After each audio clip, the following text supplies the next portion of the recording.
Hi everyone, my name is Sarah Johnson. I will be presenting on Erikson's theory of development as well as discussing the life of my grandfather on my mother's side. Along with that, I'll be discussing other theories I've found in my research that I've found fitting to his life. So Erikson argued that we move through each stage of development in a consistent manner, dealing with different developmental tasks and resolving crises that are unique to each stage. Along with this, I found research by Elman, and they discussed the idea of generativity, which means that an older person may express concern for the next generation. And while a lot of people have seen generativity in middle adulthood, I found it's also seen in older adulthood as well. So back to Erikson's developmental stage, I chose the last one, which is integrity versus despair. So on one hand, we have integrity, which means an older person begins to reflect on their lives and begins to take inventory for maybe their successes or their shortcomings. On the other hand, we have despair, which means an older person may be dissatisfied with their life and are mourning what they could have done, what they could have done differently.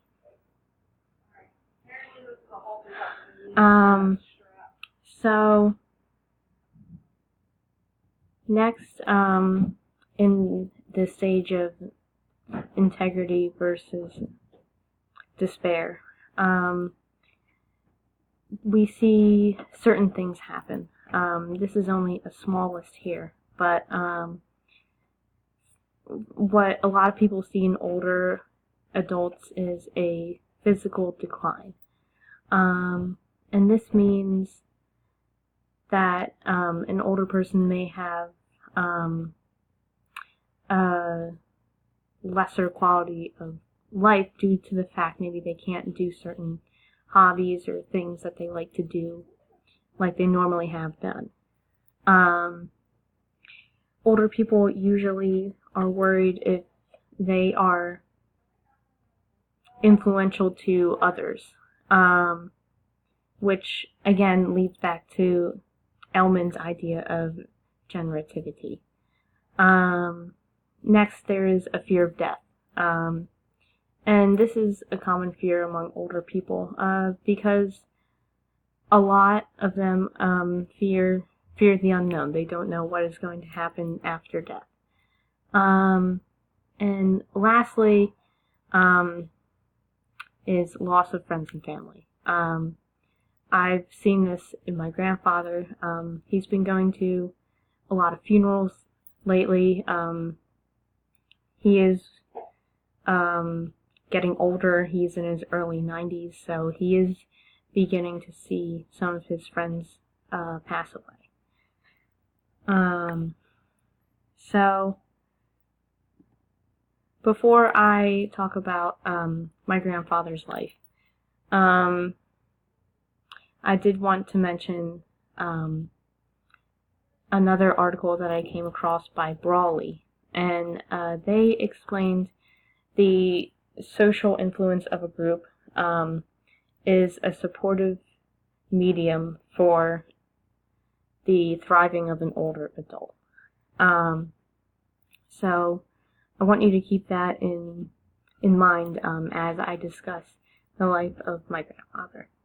So I'll start off in his childhood. The main thing that happened in his life that really changed was his own father passed away while my grandfather was only 10 years old, which means he needed to take on more responsibility in his life. His mother owned the grocery store, and he had to help run it.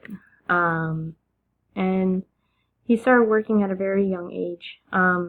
He began to deliver newspapers. He was a Boy Scout at 14 years old.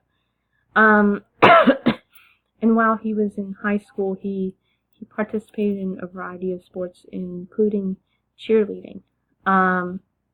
And he joined the service at 19, and he fought in World War II. And he went out of the service at the age of 22, and then got married to my grandmother. He worked a variety of jobs after this. He worked at a lumber yard, electric company, post office, but his main job was at the bank, where he worked for 25 years, a small local bank. And throughout his middle age, he played golf and baseball. He really enjoyed those things, playing them with his friends. And he began to participate more in the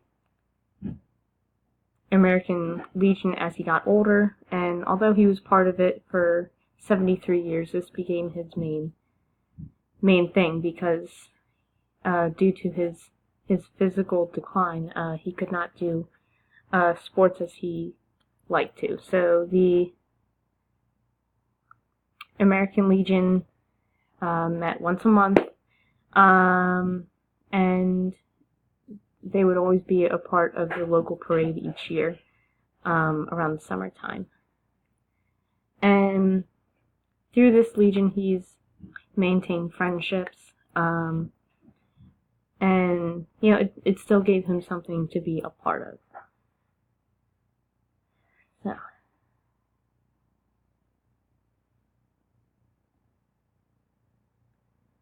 So the different types of crises I've seen my pop-up go through. He was very much part of the working class. And he did grow up in an urban setting. And he grew up in the northern part of Philadelphia, which presently now, it is a very vulnerable area. Very poor. There is some crime. And this also brings up the idea of a racial divide. And